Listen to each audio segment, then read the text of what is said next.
নবী ধ্যানরত ছিলেন নবী গারে হেরাতে কোরআন মাজিদ নাযিল হলো রোজার মাসেতে ফুরকান হামিদ নাযিল হলো জিবরিল দ্বারাতে জিবরিলের হাত দুখানা চেপে ধরলেন মোর নবীর সিনা নবীজি বললেন উম্মি আমি নবীজি বললেন উম্মি আমি জানি না পড়িতে কোরআন মাজিদ নাযিল হলো রোজার মাসেতে ফুরকান হামিদ নাযিল হলো রোজার মাসেতে জিবরিল পড়েন সূরা আলাক নবীজি মরওয়াতুই চালা তাড়াতাড়ি জিবরিলের সাথে তাড়াতাড়ি জিবরিলের সাথে লাগলেন পড়িতে কোরআন মাজিদ নাযিল হলো রোজার মাসেতে ফুরকান হামিদ নাযিল হলো জিবরিল দ্বারাতে নবীজি বললেন ও খাদিজা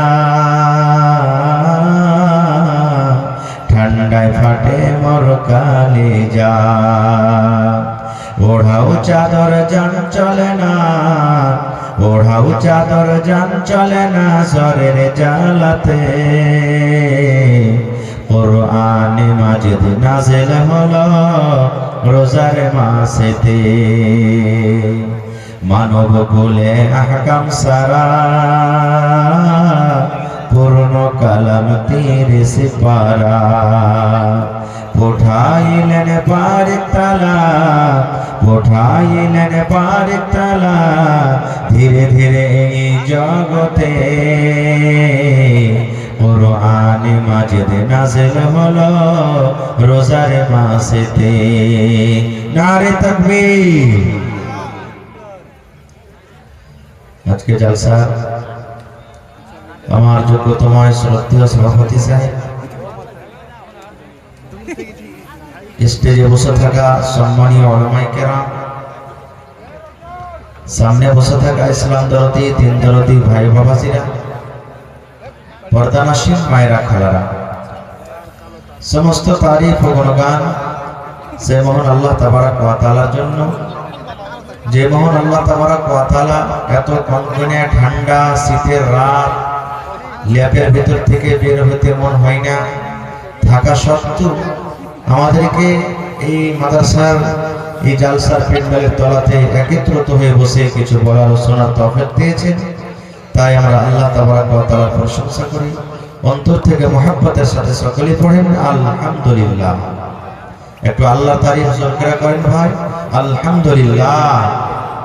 তারপর আমাদের শেষ নবী হযরত মুহাম্মদ রাসূলুল্লাহ পড়েন সাল্লাল্লাহু আলাইহি ওয়াসাল্লামের উপর ভগবান দরুদ শরীফ শান্তির ধারা বর্ষিত হোক, আমিন।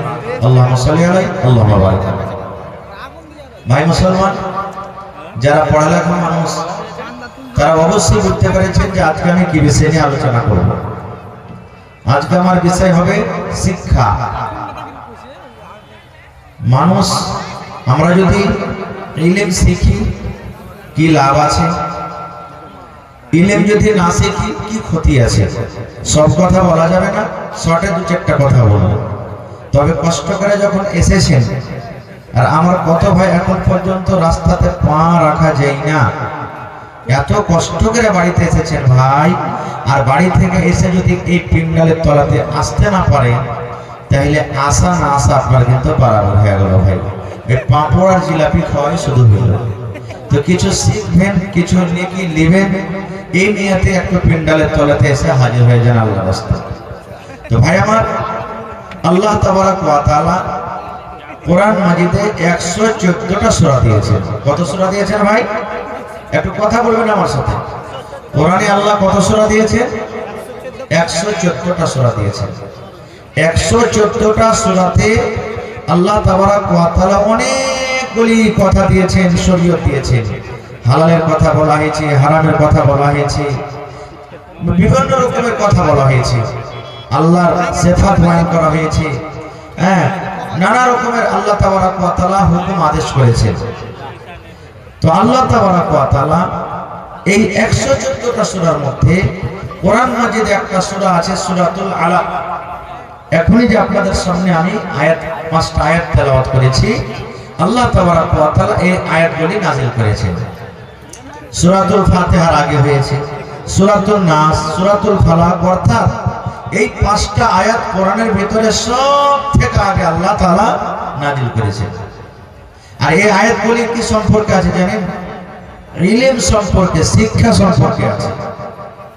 আল্লাহ তাবারক ওয়া তাআলা প্রথমে মানুষকে কথা বলেননি, হে মানুষ তুমি নামাজ পড়ো, মানুষ রোজা রাখো, মানুষ হজ করো, মানুষ যাকাত দাও, মানুষ মদ পান করিও না, মানুষ চুগলখড়ি করিও না, মানুষ মিথ্যা কথা বলিও না, মানুষ সুদ খেও না, জেনা ব্যভিচার করিও না, গুন্ডাগার্দি করিও না, মানুষের পরে জুলুম অত্যাচার করিও না। আল্লাহ তাআলা এগুলা বলেননি প্রথমে, এগুলা পরে এসেছে। আল্লাহ তাবারক ওয়া তাআলা সর্বপ্রথম যেটা মানুষকে নিয়ামত দিয়েছেন, নবীর প্রতি আল্লাহ যেটা ওহী করেছেন, সেটা হলো কি ইকরা, মানে তুমি পড়ো। কেন আল্লাহ ইলমটা দিলেন আগে? ইলমটা কেন দিলেন? আমরা আপনারা সবাই জানি যে কোনো জিনিসের ব্যাপারে যখন আমাদের ইলম হবে, জ্ঞান হবে, ওই কাজটা আমাদের ভুল হবে না।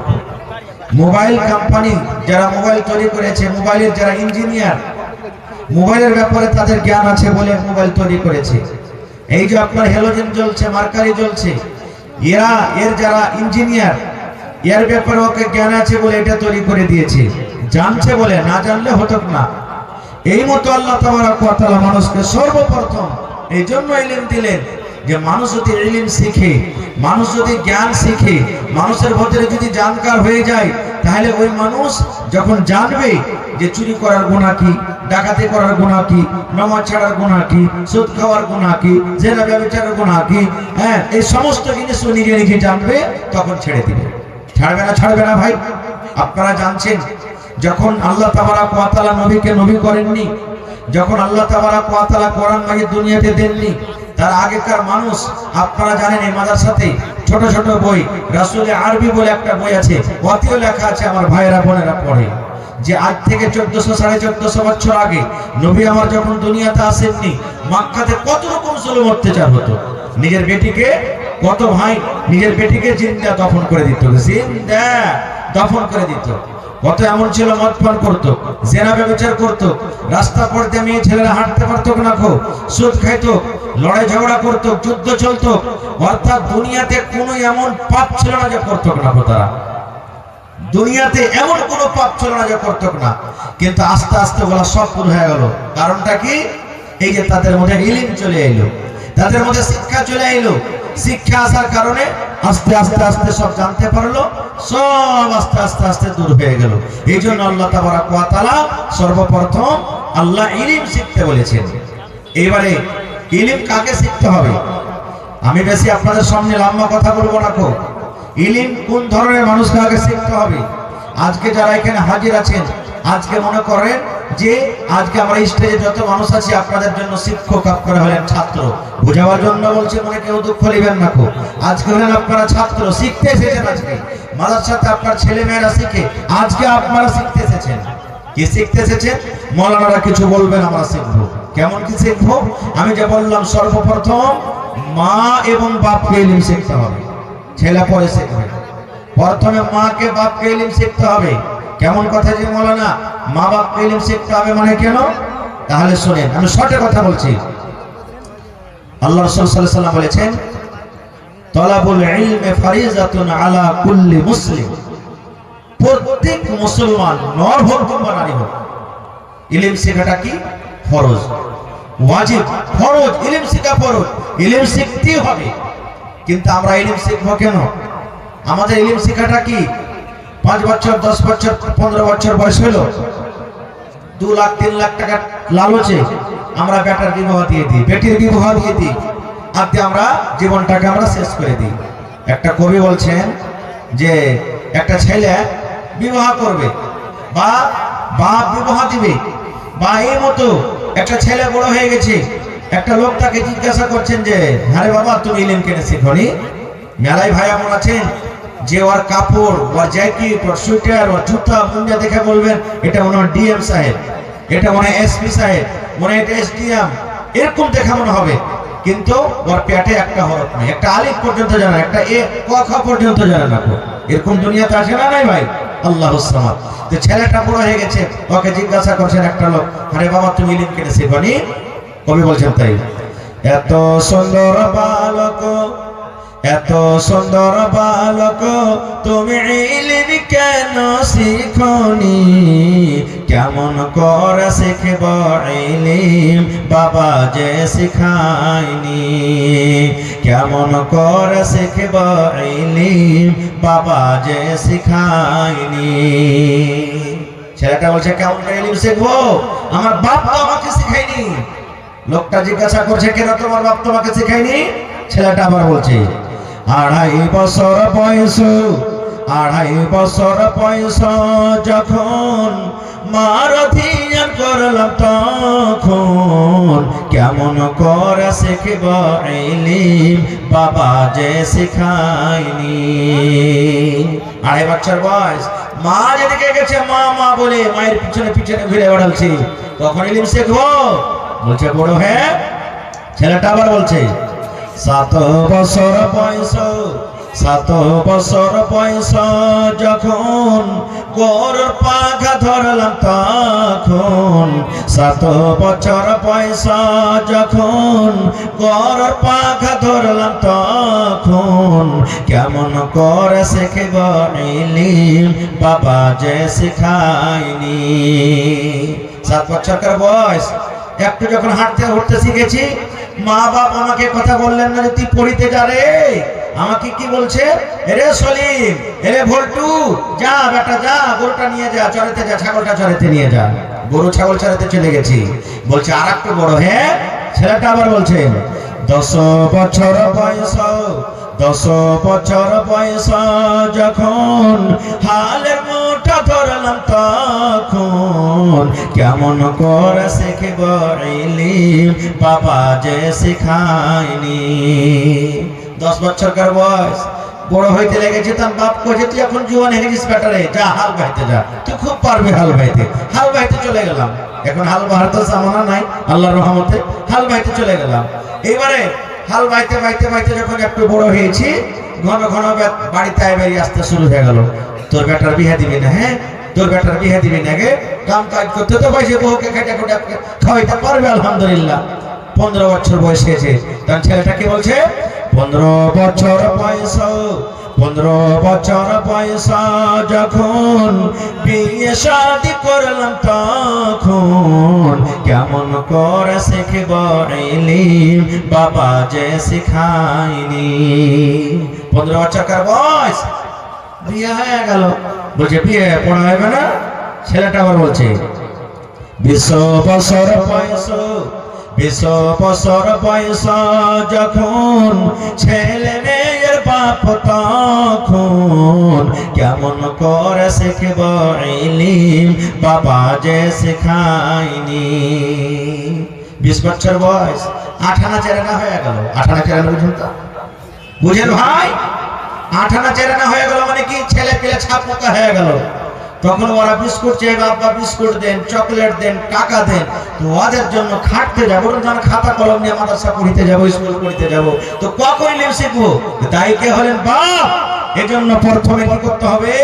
বাপকে ইলম শিখতে হবে। আজকে কত বাপ এমন আছেন, মনে দুঃখ করবেন না, আপনার বেটা ভাই ভাতিজা হিসেবে বলছি আপনাকে, মানুষ বিয়ে করার জন্য ছটফট করে, পাগল করে, কিন্তু বিয়ে করার আগে কি কি তৈরি করতে হবে, বিয়ে করার আগে কি কি শিখতে হবে, এই জিনিসগুলো আমরা জানি না। যেমন নবীর হাদিস, আল্লাহ রাসূল সাল্লাল্লাহু আলাইহি ওয়াসাল্লাম বলেছেন, হে আমার উম্মত, যখন তুমি বউকে বাড়িতে নিয়ে আসবে, যখন তুমি স্ত্রী বানিয়ে একটা মহিলাকে, একটা মেয়ে ছেলেকে বাড়িতে নিয়ে আসবে, যেদিন তোমার বাসর ঘর হবে, প্রথম রাত যেদিন তোমার হবে, তোমার বিবি তোমার জন্য বিছানাতে বসে থাকবে, তোমার জন্য রেডি হয়ে থাকবে। তুমি ঘরের ভিতরে সালাম দিয়ে তুমি যাবে, যাওয়ার পর তোমার বিবির পাঞ্জরে বসে যাবে।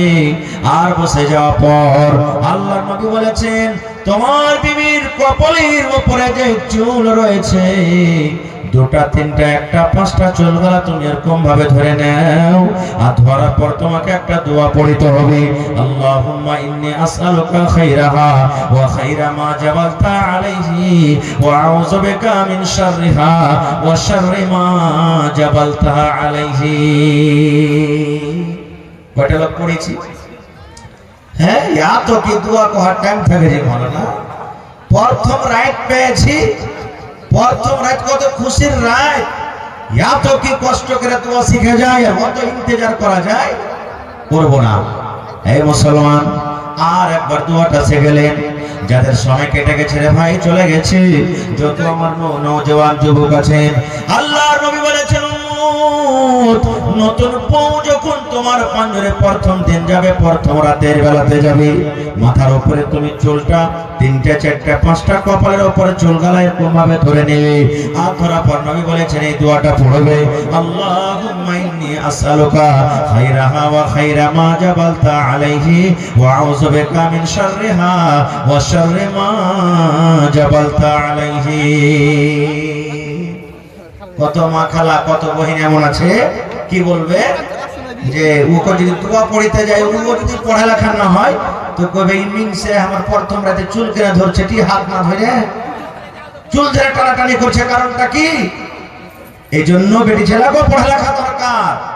আজকে তো না আমরা বেটা ছেলে পড়ালেখা করছি, না বেটি ছেলে পড়ালেখা করছি।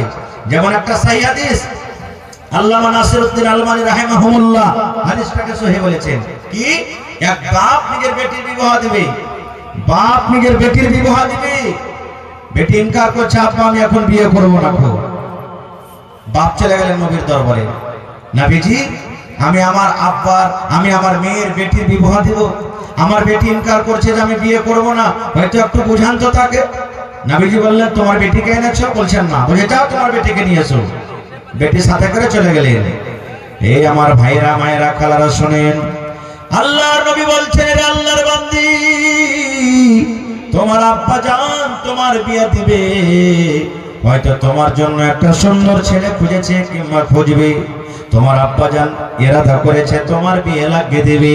আল্লাহর বান্দি তুমি ইনকার করো, তুমি রাজি হয়ে যাও, তোমার আব্বার কথাটা বলে মেনে নাও, তোমার আব্বা জানের কথা তুমি শুনে নাও, তোমার আব্বা জান তোমার বিয়ে দেবে, তুমি রাজি হয়ে যাও, তুমি ইনকার করছো, ইনকার করার কারণটা কি? বলছেন আল্লাহর বান্দি তুমি তোমার আব্বার কথা কেন মানো না? দেখেন ইলম কি জিনিস, পড়ালেখা কি জিনিস। এবার ওই বেটি ছেলে নবীকে কি বলছেন জানেন? আল্লাহ নবী গো, একটা কথা আপনাকে জিজ্ঞাসা করবো নবী গো। কি কথা জিজ্ঞাসা করবো? সেই বেটি ছেলে বলছে, নবীজি আমার আব্বা জান আমার বিয়ে লাগাবেন, কিন্তু নবী গো আমি এই কথাটা জানি না, আমার যেটা স্বামী হবে আমি স্বামীর খেদমত করব কেমন করে নবী গো? স্বামীর খেদমতের ব্যাপারে আমার কোনো জ্ঞান নাই। স্বামীর বাড়িতে কেমন ভাবে আমি থাকবো, শ্বশুরের খেদমত কেমন করে করব, শাশুড়ির খেদমত কেমন করে করব, কিভাবে আমার স্বামীর কাছে থাকবো, নিজের স্বামীর মনটাকে আমি কাটতে পারবো, আমার স্বামীর কিভাবে আমি হক করব, খেদমত করব, যে আমার স্বামীর হক আমি আদায় করতে পারবো, এই ব্যাপারে আমার কোনো জ্ঞান নাই, কোনো বুদ্ধি নাই। নবী গো আমার স্বামীর ব্যাপারে প্রথম আপনি আমাকে জ্ঞান দেন, যে আমার উপরে আমার স্বামীর কতটুকু হক করেছি আমি শুনবো, তারপর আমি ফেসলা নিব। কত সুন্দর প্রশ্ন। নবীজি আমার স্বামীর কতটুকু আমি খিদমত করবো, যে আমার স্বামী আমার পরে রাজি হবে, আমি হক আদায় করতে পারবো, এই ব্যাপারে আমার জ্ঞান নাই, আগে প্রথমে আপনি আমাকে বুঝান। নবী আমার কি বললেন? ওই পেটি ছেলের জন্য শুধু নয় রে, কিয়ামত পর্যন্ত যত মহিলা, যত বেটি ছেলেরা দুনিয়াতে আসবেন, সমস্ত মহিলাদের জন্যই হাদিস, সমস্ত মহিলাদের জন্যই জ্ঞান। নবী আমার বললেন, আল্লাহর বান্দি তোমার যেটা স্বামী হবে, তুমি যখন বউ হয়ে তোমার স্বামীর বাড়িতে তুমি চলে যাবে, তোমার যেটা স্বামী হবে, তোমার যেটা পাতি হবে, তোমার স্বামীর উপরে তোমার স্বামীর উপরে এত হক রয়েছে, তোমার উপরে তোমার স্বামীর এতটুকু হক রয়েছে। আল্লাহর বান্দী রে, যদি তোমার স্বামীর গায়ে ফোঁট হয়ে যায়, তোমার স্বামীর গায়ে যদি ঘা হয়ে যায়, ঘা পেকে গেছে, ফোঁটটা পেকে গেছে, রক্ত বইছে, খুন চুইছে, পুত চুইছে, এই মতো অবস্থায় যদি তোমার স্বামী বলে, এ বিবি রে, এ আব্দুল্লাহর মা, খালেদার মা, জায়েদার মা, বিবি রে, আমার ফোঁড়াটা পেকে গেছে, ঘাটা পেকে গেছে, এই আল্লাহর বান্দী, যদি তোমার স্বামী তোমাকে বলে, বিবি রে, আমার এই রক্তটাকে তুমি সাফ করে দাও, মুছে দাও, আমার এই পুতটাকে তুমি সাফ করে দাও, এই ঘাটাকে তুমি সাফ করে দাও, কি দিয়া সাফ করো বিবি রে? তুলা দিয়ে সাফ করতে হবে না, কাপড় দিয়ে সাফ করতে হবে না, পানি দিয়ে সাফ করতে হবে না। আল্লাহ রাব্বুল আমিন তোমাকে জিহ্বা দিয়েছে বিবি রে, এই জিহ্বা দিয়ে চেটে চেটে চেটে চেটে তুমি এই রক্তকে সাফ করে দাও, জিহ্বা দিয়ে চেটে চেটে চেটে চেটে চেটে চেটে তুমি এই ঘাকে সাফ করে দাও। নবী বলেছেন, মহিলা, যদি তোমার স্বামী এই মতো আদেশ করে তোমাকে, আর তুমি যদি জিহ্বা দিয়ে চেটে চেটে চেটে তোমার স্বামীর রক্তকে যদি তুমি সাফ করে দাও, তোমার উপরে তোমার স্বামীর এতটুকু হক রয়েছে বান্দী রে, এতখানি করার পরও তোমার স্বামীর তুমি হক আদায় করতে পারবে না। নারে তাকবীর! তাহলে কি বুঝলাম? আজকে মাখার অবস্থা, খালি এক গ্লাস পানি চেয়ে দেখছেন আপনি কোন জায়গায় চাইছে, তাহলে আর পারা গরম মিনসা গজুয়া কাহেকার, তোমার কপালে কি চোখ নেই? তুমি এক গ্লাস পানি গেলে নিয়ে খাইতে পারবে না? এমন টেড়া ঘুচা করে ভাই আপনাকে জবাব দিবে, এক গ্লাস পানি কি খাইবেন? বলবেন যে আল্লাহ, এই বাড়িতে আসো, আমার পাপ হইলো, আর এর কাছে পানি চাও, পাপ হয়ে গেল। না জানার কারণ কি জানেন? সুবহানাল্লাহ, ইলম, শিক্ষা। বলার উদ্দেশ্য ভাই, যে রাসূল বলেছেন কাকে? মহিলাকে, যে তুমি যদি তোমার স্বামীর রক্তকে সাফ করে দাও, জিভে দিয়ে ছেড়ে যেটাকে হাতে সাফ করে দাও, সাফ করতে হবে না যদি আদেশ করে তোমার স্বামী, আর তুমি যদি করে দাও সাফ, এতখানি তোমার উপরে তোমার স্বামীর হক। আল্লাহ রাসূল বলেছেন যে তাও তোমার স্বামীর হক আদায় হবে না। এই সমস্ত জিনিস কখন আমরা জানতে পারবো? আমার মহিলারা কখন জানবেন? যখন মাদ্রাসা থাকবে, যখন মাদ্রাসাতে পড়ালেখা করবে, যখন মাদ্রাসাতে পড়িতে যাবেন, তখন জানতে পারবেন। আর যদি মাদ্রাসায় না থাকে, বেটারাকে যদি আমরা মাদ্রাসাতে না পড়াই, বেটারাকে মাদ্রাসাতে না পড়াই, কেমন করে জানবে ভাই? কেমন করে জানবে? এই জন্য বাপকে প্রথমে পড়ালেখা হইতে হবে। এইবারে দোয়া আপনি পড়ে দিলেন, 2 নম্বরে চলেন। বিয়াদবি মাফ করবেন। যতটি ভাই এখানে বসে আছেন, আমি একটা একটা করে জিজ্ঞাসা করি, না না, হে, কার 10টা ছেলে হয়ে গেছে, কার 5টা ছেলে, কার 3টে ছেলে, কার 4টে ছেলে? বিবির কাছে যে যাইবেন, বিবির সাথে মিলন করবেন, তো মিলন করার আগে একটা দোয়া পড়িতে হবে। কহেন তো কয়টা লোক জানছেন? কয়টা লোক পারবো দোয়াটা পড়িতে? হে দোয়া কি যে মনে সে দোয়া কি পড়বো? দোয়া না দোয়া। এই আমার মুসলমান শুনেন, শরীয়তে কথা বলছি ভাই রে, নবীর হাদিস বলছি। আল্লাহর নবী বলেছেন, তোমার বিবির সাথে মিলন করার আগে, তোমার বিবির সাথে সহবাস করার আগে তোমাকে একটা দোয়া পড়তে হবে। নবী বলেছেন, কি দোয়াটা পড়তে হবে? বিসমিল্লাহি আল্লাহুম্মা জান্নিবিনা শাইতান ওয়া জান্নিবিশ শাইতানা মা রাযাকতানা। বিসমিল্লাহি আল্লাহুম্মা জান্নিবিনা শাইতান ওয়া জান্নিবিশ শাইতানা মা রাযাকতানা। নবী বলেছেন এই দোয়াটা পড়তে হবে একটা পুরুষকে, আর এই দোয়াটা পড়ার পর তুমি তোমার স্ত্রীর সাথে তুমি সহবাস করবে। বলবেন, হাজী মুন্সি সাহেব, দোয়াটা তো জানি না, শিখোনি, শিখার চেষ্টাও করিনি, বুড়িয়ে কেন, মাথার চুল পেকে গেছে, দাড়ি পেকে গেছে, কোনো গুনাহ হবে কি? কত বড় ক্ষতি শোনেন, কত বড় পাপ, কত বড় গুনাহ।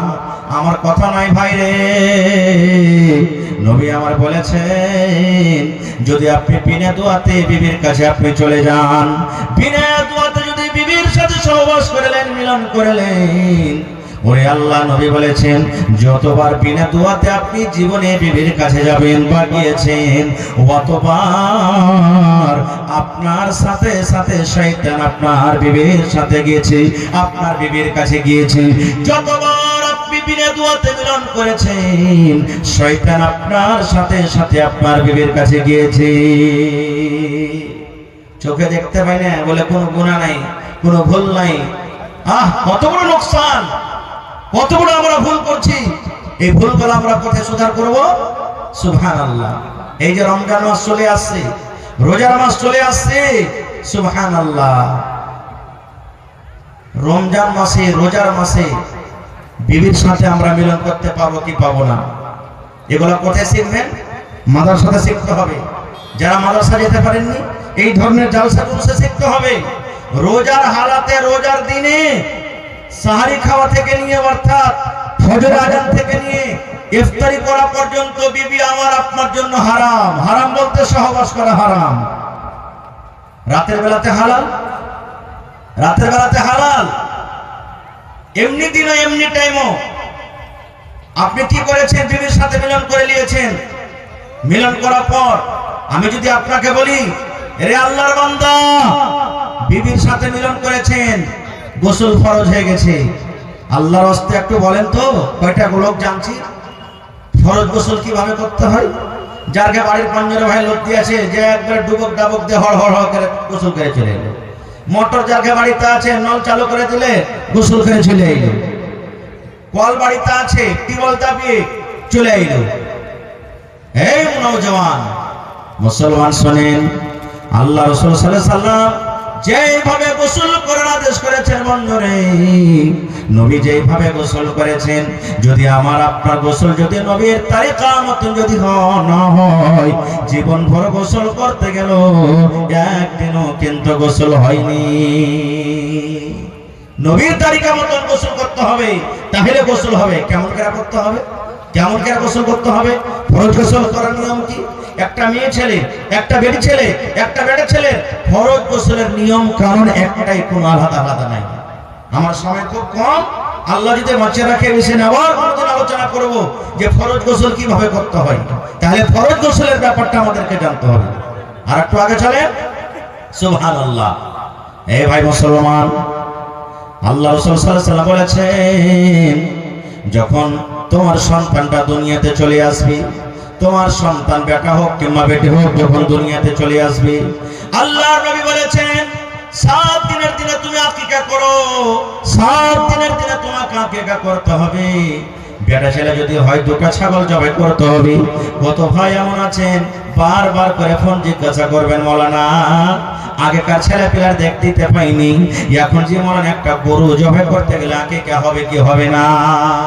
প্রথম নম্বর কথা বন্ধুরে, গরুর আকিকা করা চলবে না। গরুর আকিকা করার হাদিসে কোনো প্রমাণ নাই। ভুসের আকিকা করা চলবে না। যেটা নবী বলেছেন, বেটা ছেলে যদি হয় 2টা ছাগল বকরি কিংবা ভেড়া ভেড়ি আপনাকে জবাই করতে হবে। আর যদি বেটি ছেলে হয় একটা আপনাকে বকরি কিংবা ছাগল জবাই করতে হবে। 7 দিনের দিন করতে হবে। ভালো নাম রাখতে হবে, আব্দুল্লাহ, আব্দুর রহমান, খালেদা, জায়েদা, সাফিয়া, হাবিবা রাখতে হবে। যেগুলো শরীয়ত বিরোধী নাম, ওই সমস্ত নাম থেকে কিন্তু আমাদেরকে বাঁচতে হবে। নারে তাকবীর! আমাদের নাম কি রাখা? এই যে মোবাইলে দেখবো কার নাম রিঙ্কি, কার নাম পিঙ্কি, কার নাম টিঙ্কি, কার নাম চিঙ্কি, কার নাম কুড়ানি, কার নাম ঝেটনি, কার নাম কাড়লি, কার নাম লাভপুরি, কার নাম কপালপুরি, কার নাম ঠোঁটপুরি। এই নাম হবে। বেটা ছেলের নাম কি? রিঙ্কু, চিঙ্কু, পিঙ্কু, টিঙ্কু, ডাবলু, এগুলা নাম। একটা গল্প বলছি ভাই আপনার সামনে 2 মিনিটে। গল্পটাতে এই বেড়াত আছে। এক জালসা হয়েছে, মাওলানা ওয়াজ করেছেন, দেখেন ভাই ছেলে পিলা বাড়িতে জন্ম নিতে গেলে নাম ভালো রাখতে হবে। মাওলানা ওয়াজ করেছেন। তো প্যান্ডেলের ভিতরে একটা মোটা হয়েছে মানুষ ছিল ভাই। ওই লোকটা, ওর একটা বেটি হয়েছে, আর ওই বেটিটার নাম রেখেছে জোসনা। বেটিটার নাম কি রেখেছে? জোসনা। এবারে মাওলানা যখন ওয়াজ শুনলেন যে এবারে ছেলে পিলার নাম ভালো রাখতে হবে, বাড়ি সকালবেলা থেকেছেন, কিছুদিন পর একটা ওর বেটা হয়েছে।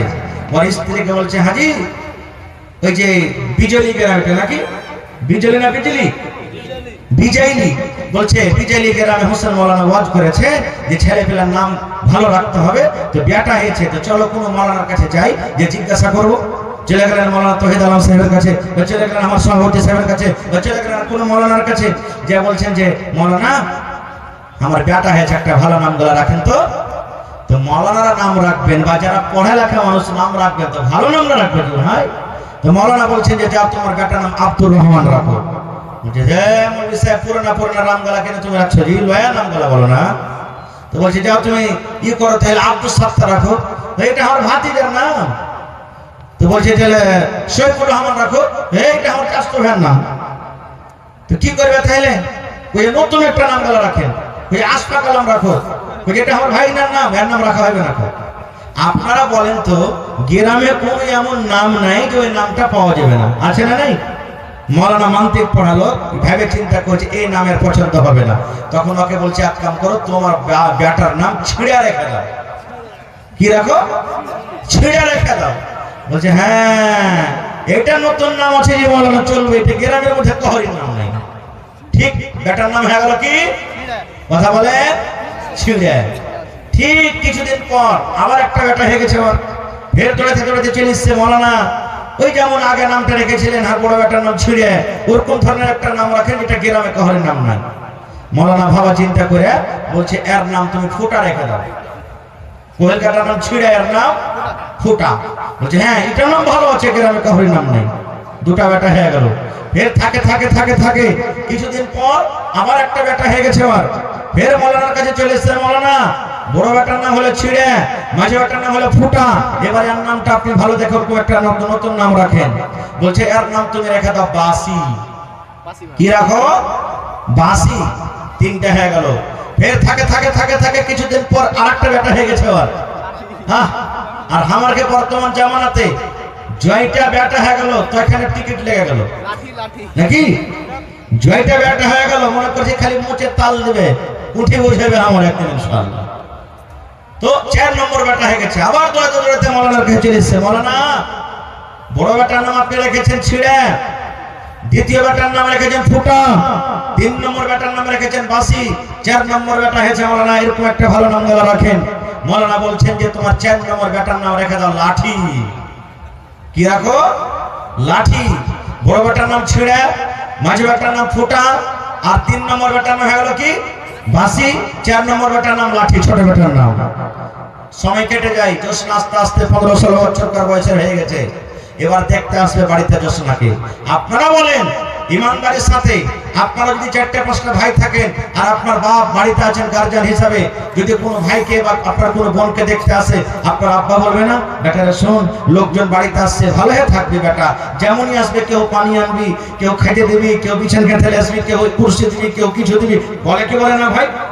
তো জোসনার বাপ মানে ওই ফুটা ছেড়ের বাপ বেটারাকে রাতের বেলাতে বুঝেছে। কি বুঝেছে? প্রথম নম্বরে বেটা ছিঁড়াকে ডাক দেয়, বলছে বেটা ছিঁড়া যখন কুটুম বাড়িতে আসবে ধরে তাড়াতাড়ি করে তুই বেচিয়ান রেডি করে দিবি, বিছান লাগিয়ে দিবি। ছিঁড়ার কাম এটা হয়ে গেল। 2 নম্বর বেটা ফুটাকে বলছেন বেটা লোকজন যখন বাড়িতে আসবে তোর দায়িত্ব, তোর কাজ হলো বেটারে বদনাতে করে করে তুই পানি দিয়ে দিবি। 3 নম্বর বেটাকে বলছেন বেটারে বাসি যখন খাওয়ার টাইম হবে তাড়াতাড়ি করে তুই খানা রেডি করে দিবি। এই করে করে করে বেটারাকে কাম বুঝিয়ে দিলে সকাল হইল 8টা-9টার সময় জোসনার বাপ অর্থাৎ ছিঁড়ার বাপ বলেতে বসে আছেন। ইস্কার মধ্যে চড়ারে ভাই বেটার বাপ 2-4 জনকে সাথে নিয়ে জোসনাকে দেখতে এসেছে।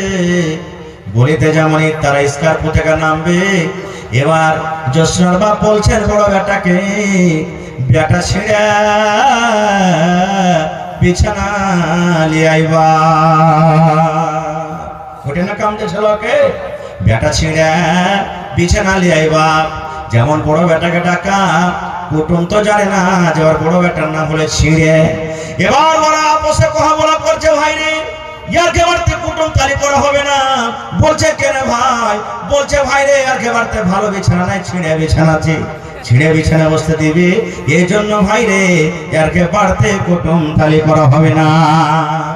এই করতে করতে আরেকজন বলছে যে ঠিক আছে চল বিছানগুলো দেখবো কেমন কতখানি ছিঁড়ে। 2 নম্বর বেটাকে ডাক দিয়ে বলছেন বেটা ফোটা বদনালি আইবা। বলছে হবে কেমন আর বাড়ি ছিঁড়ে বিছানা ফোটা বদনাতে পানি দিবে নাকি? হ্যাঁ বলছে বেটা ফোটা বদনালি আইবা। আমার অনেক খবরকে বলা বলি করছে ভাই রে ব্যাপার খারাপ হয়ে গেল, আর লোকজন ভালো নাই রে ভাই। বলছে কেন? বলছে ছিঁড়ে কাঁথাতে শুতে দিবে বসতে দিবি আর ফোটা বদনাতে আমাদেরকে পানি দিবি। এই করতে করতে 3 নম্বর বেটাকে ডাক দিয়ে বলছেন বেটা বাসি খানা লিয়াইবা। বলছে চা বা কাজ করতো কুটুম করতো আর করবো না, ছিঁড়ে কাঁথা দিবে ফোটা বদনা দিবে আর বাসি খানা খাওয়াবে আমাদেরকে। এই জন্য তো বলছে বেটা বাসি খানা লিয়াইবা, এর খাবার তার থাকা হবে না। ওরা ভাই বোলেরো ঘুরিয়ে আবার কুটুম যত এসেছিল বোলেরোতে শহরে যেতে শুরু করেছে। জোসনার বাপ মনে মনে বলছে আল্লাহ রে কেন আমার কুটুমটা বাড়ি থেকে পালিয়ে গেল? বেটা ছিঁড়েকে ডাকলু, বেটা ফোটাকে ডাকলু, বেটা এই বাসিকে ডাকলু। 3 বেটার নাম নেওয়ার পর আমার কুটুম আমার বাড়ি থেকে চলে যায়। এবার 4 নম্বর বেটাকে একবার ডাক দিত, দেখছি বেটা লাঠি এখানে আইবা, বেটা লাঠি এখানে আইবা। কুটুম যখন শুনেছে ওরে বলছে ভাইরে তাড়াতাড়ি করে পালা, না পালালে এবার লাঠি দিয়ে কিন্তু সুতিয়ে দিবি।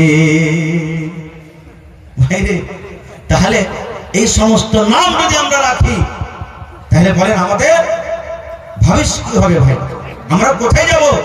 শেরশাহবাদীর নাম সব থেকে ডাবল 3 ডাবল 4 ডাবল 5 ডাবল আসছে। আর সরকারের ঘরে আমি একটা বিয়েলো আমি জানছি আধার কার্ডে মনে না কিছু, ভোটার আইডিতে কিছু, কেওলাতে কিছু, আরাকানটা কেওলাতে কিছু, ড্রাইভার লাইসেন্সে কিছু। জানেন ব্যাংকে আপনি চলে যাবেন, একটা লোকের টাকা আছে বাহির থেকে বিদেশ থেকে টাকা পাঠাচ্ছে 1 লক্ষ টাকা ওর বেটা, আর এক কাগজে লেখা আছে ইউসুফ আর এক কাগজে লেখা আছে মোহাম্মদ ইউসুফ। এক কাগজে ইউসুফ আর এক কাগজে মোহাম্মদ ইউসুফ। 3 দিন 4 দিন চক্কর লাগিয়ে দিচ্ছে। ম্যানেজার সাহেব বলছেন যে তুই টাকা পাবি না। বলছে কেন পাবো না? বলছে তোর নাম দুরকম হতে পারে না, যেটা নাম হবে একটাই, একটাতে লেখা আছে ইউসুফ একটাতে আছে মোহাম্মদ ইউসুফ। এখনো দেখবেন কত ভাই এমন আছেন ওর আধার কার্ডে নাম কিছু আছে আর ভোটার আইডি দেখাচ্ছে আর নাম কিছু আছে, কেওলাতে নাম কিছু আছে। কখন আপনারা শিখবেন? কখন আপনারা জানবেন? এগুলা কেন ভুল হয়? ইলমের কারণে ভুল হয়, শিক্ষার কারণে ভুল হয়। এখন আমরা জানতে পারি না, এখন আমরা জানতে পারি না। এই জন্য প্রত্যেক মুসলমানকে পড়ালেখা হইতে হবে, কমপক্ষে ওর নামটা তো চৌকুস হবে, নামটা তো ঠিক করে শিখতে পারবে।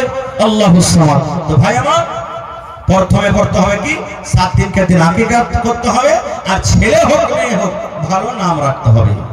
তারপর আমাদেরকে কি করতে হবে? সুবহানাল্লাহ।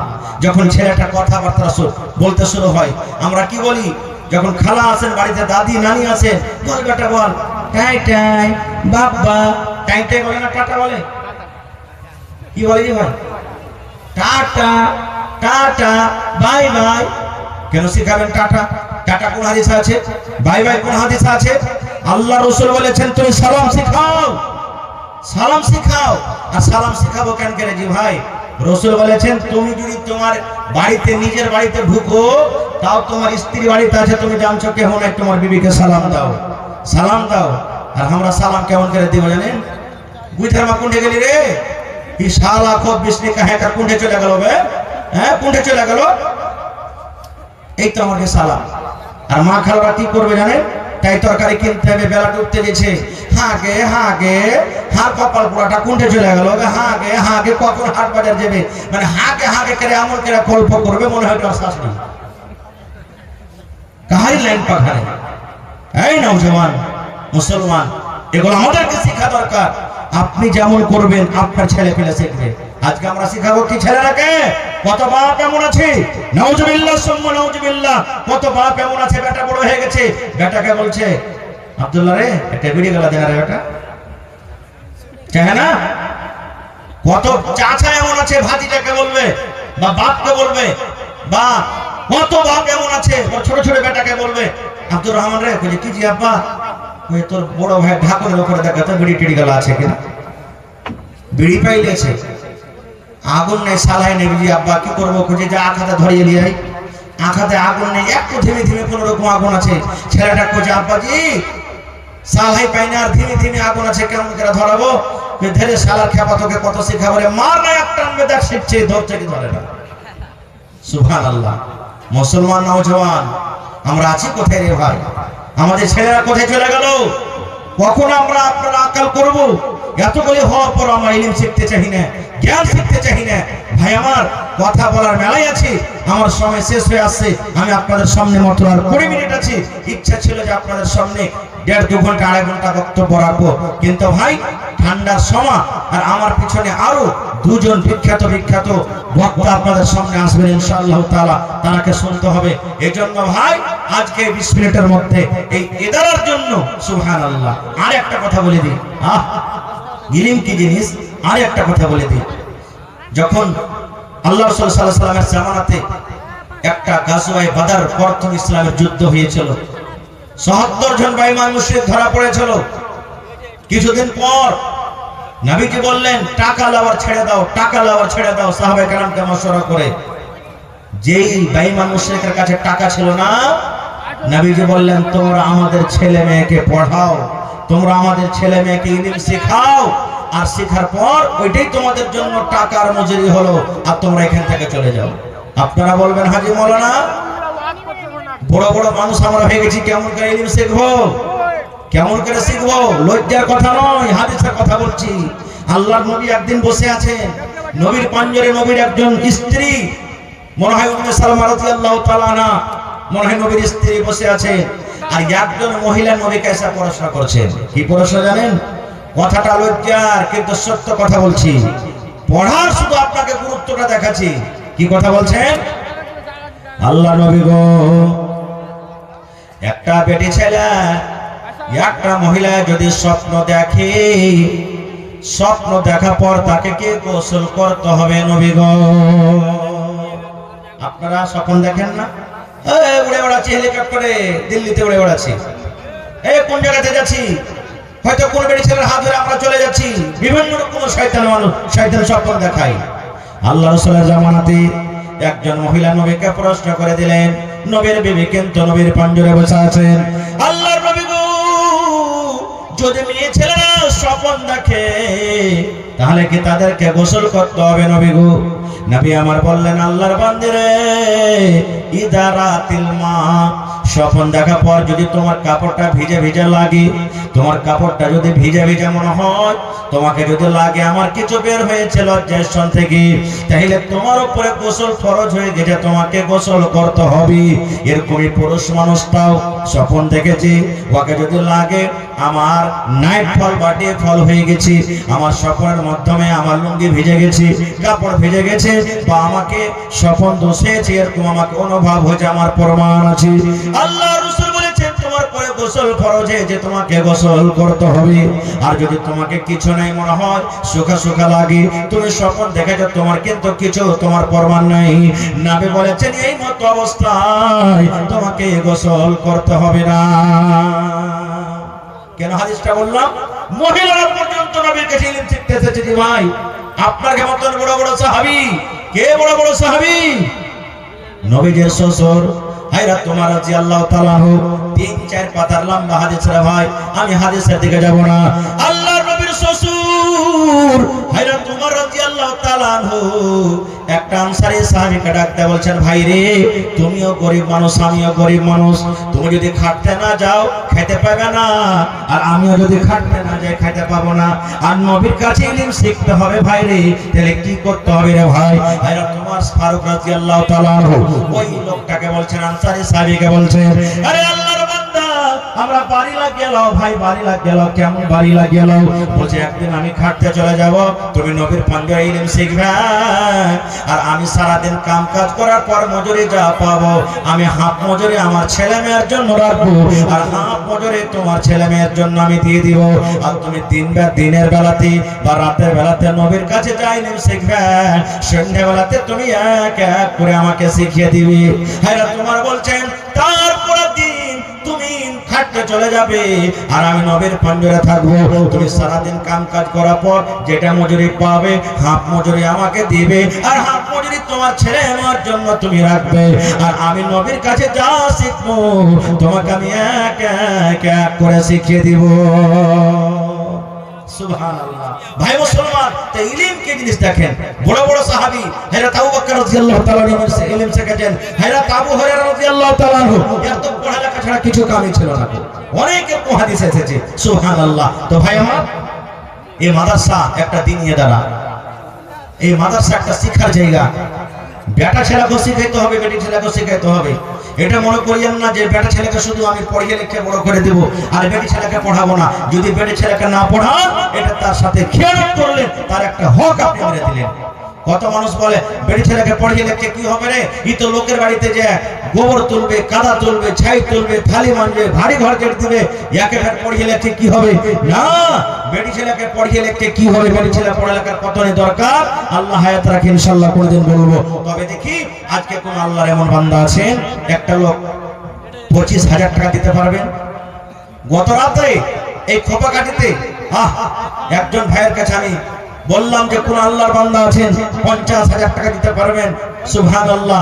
একজন আল্লাহওয়ালা নাম তার বলছে মাওলানা আপনি 50,000 চাইলেন, আমি 60,000 টাকা দিয়ে দিলাম। সুবহানাল্লাহ। আছেন এরকম কোন আল্লাহর বান্দা? 1 কাঠা 8 কাঠা জমিন বা জমিন বিক্রি করে, মাঠে ময়দানে কোন জায়গাতে জমিন আছে, বিক্রি করে যা টাকা হবে মাদ্রাসাতে আপনি লাগিয়ে দিবেন।